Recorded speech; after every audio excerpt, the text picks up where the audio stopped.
Bismillahirrahmanirrahim. Para sahabat dimanapun berada, semoga kita semuanya dalam keadaan sehat walafiat, panjang umur, dan diberkahkan rezeki kita oleh Allah Subhanahu wa Ta'ala dengan keadaan sehat walafiat, panjang umur. Amin ya Allah ya Rabbal alamin. Dan kali ini insya Allah saya akan melanjutkan mutolaah ngadres kitab kuning, yaitu kitab Fathul Qarib. Insya Allah saya akan baca yang akan saya bahas itu satu pasal. Bismillahirrahmanirrahim.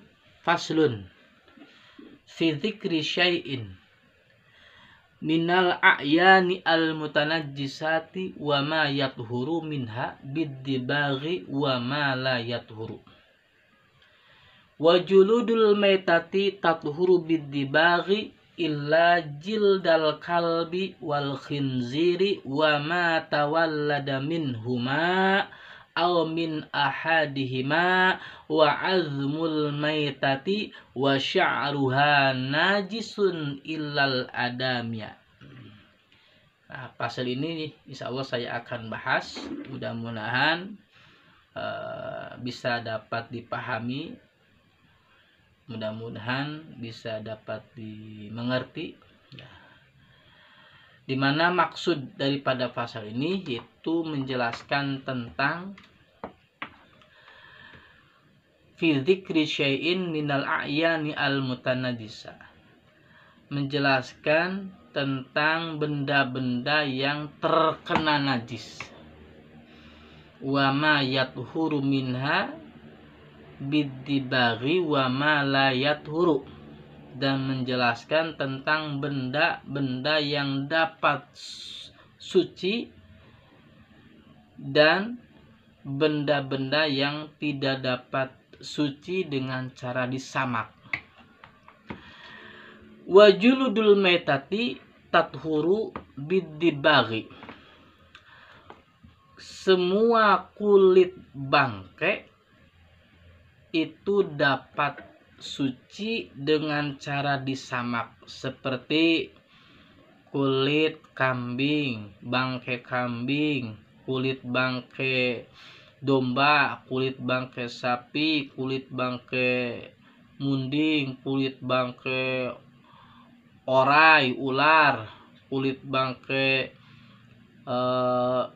buaya dan lain sebagainya, yang semuanya itu dapat suci dengan cara disamak, terkecuali yang tidak boleh itu illa jildal kalbi wal khinziri wa ma tawallada minhuma aw min ahadihima wa azmul maitati wa sya'ruha najisun illal adamiyah, kecuali kulit bangkai, anjing dan babi dan hewan-hewan yang keluar dari keduanya atau keluar dari salah satunya. Dan adapun tulang bangkai dan rambutnya bangkai itu najis. Maksudnya tulang bangkai anjing dan babi dan rambutnya juga itu dihukumi najis, kecuali ilal adamnya, kecuali ya, tulang rambut mayatnya manusia itu dihukumi suci. Itu maksud daripada murad secara lafaz. Nah, selanjutnya mafhum daripada wajuludul maitati tathuru bid-dibagh, artinya kulit bangkai itu dapat suci dengan syarat harus disamak, harus dibersihkan najis-najis yang ada pada kulit, yang nempel pada kulit harus dibersihkan. Tentunya disamak ini menggunakan alat yang bisa membersihkan najis-najis yang ada pada kulit atau najis-najis yang nempel pada kulit itu dengan cara disamak menggunakan alat, itu semacam seperti daun salam, daun bidara, kulit delima, dan lain sebagainya. Nah, sekarang bagaimana menggunakan penyamakan kulit bangkai itu dapat suci dengan tanah atau debu tanah pembakaran? Itu tidak boleh. Tidak boleh menggunakan tanah, debu pembakaran, dan termasuk garam, itu juga tidak boleh. Yang dapat digunakan untuk penyamakan kulit bangkai itu tadi yang sudah jelaskan, seperti daun salam, daun bidara.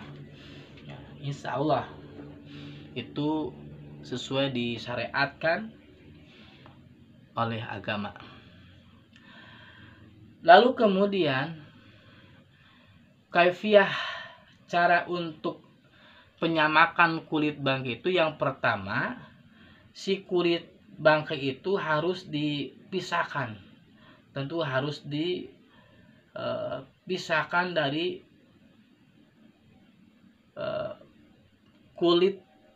kulitnya itu harus dipisahkan dari bangkainya, harus dicopot dulu. Ya, seperti halnya kita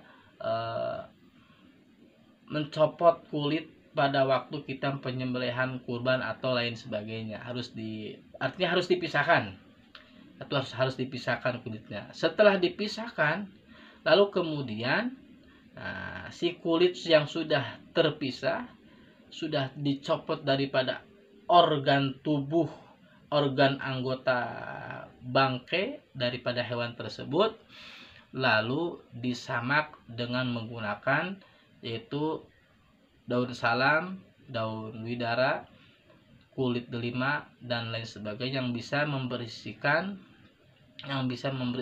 menghilangkan najis-najis yang ada pada kulit, yang nempel pada kulit tersebut. Setelah disamak, ya, kulit tersebut dibersihkan dengan daun salam, daun widara, lalu dibasuh dengan air sampai mutan najisnya itu hilang, sampai kulit yang sudah disamak itu, najis-najis yang ada pada kulit itu hilang.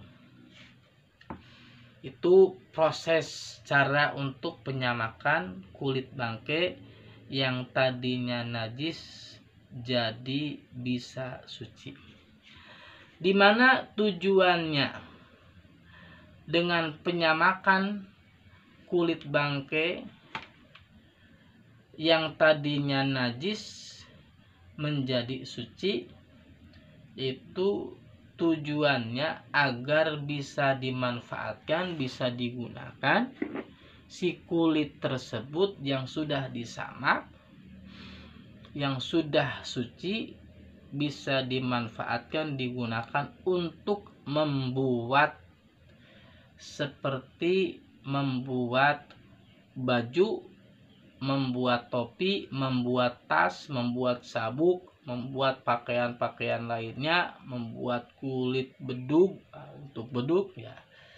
Itu tujuan daripada kulit bangkai yang sudah disamak status menjadi suci.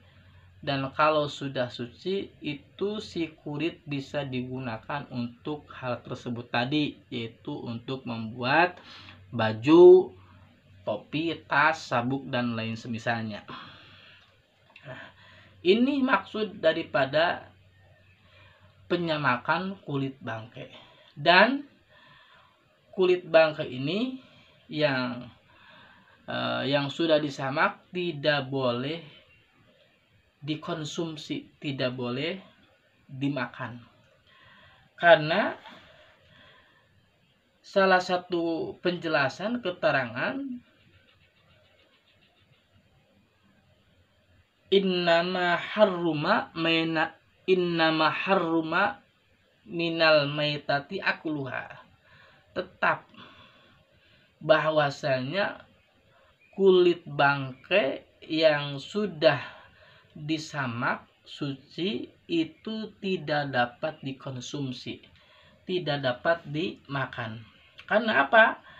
Haramnya daripada bangkai itu tidak boleh dimakan. Jadi tidak boleh dimakan. Kenapa? Karena ini suatu bangkai. Yang namanya bangkai tetap najis, tidak boleh untuk dimakan. Jadi yang bisa dimanfaatkan, digunakan saja ketika si kulit bangkai itu sudah disamak, sudah statusnya suci, itu hanya bisa digunakan untuk membuat pernik-pernik kebutuhan hidup kita seperti pakaian tadi, pakaian, baju, tas, topi, sabuk, dan sebagainya. Nah, jadi intinya adanya penyamakan kulit bangkai ini mengubah status kenajisan kulit bangkai menjadi suci, dan pada saat sudah suci maka si kulit bangkai yang statusnya jadi suci bisa digunakan, dimanfaatkan. Itu daripada maksud tujuan inti adanya penyamakan kulit bangkai. Dan dipaham dari kata-kata illa jildal kabi wal khinjir, tetap yang dimaksud di sini adalah kulit bangkai anjing dan babi darat, bukan anjing laut atau babi laut. Nah, kalau anjing laut, kalbul bahri dan khinzirul bahri ini itu dihukumi halal, dihukumi tidak najis. Jadi yang permasalahan di sini yang tidak boleh dimaksud illa jildal kabi wal khinjir adalah kulit bangkai anjing dan kulit bangkai babi darat. Maka tetap itu tidak boleh disamak, tetap dihukumi najis.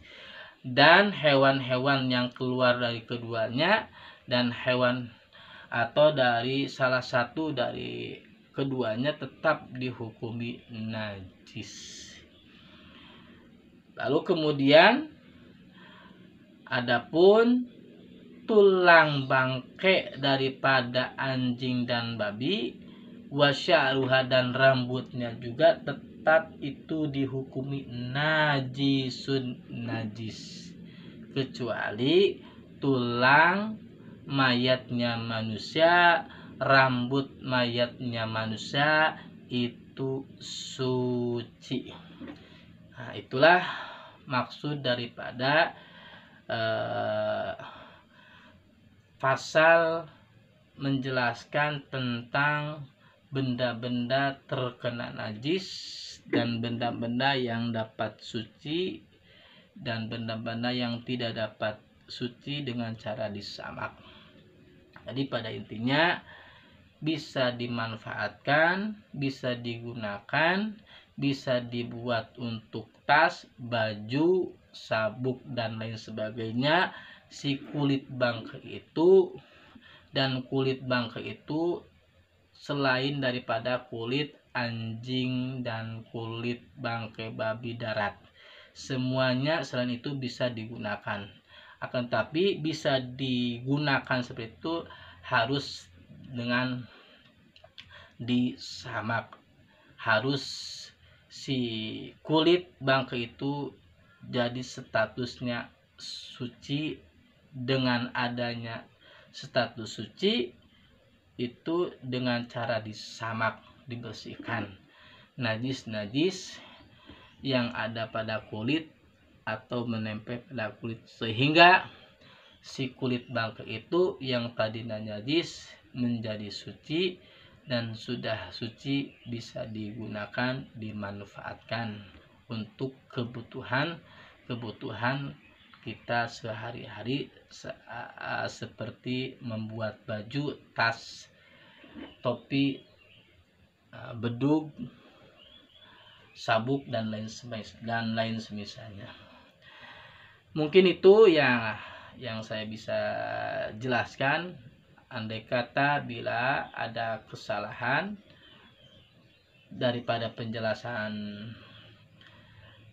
kitab ini, mohon bisa ditulis di kolom komentar video saya.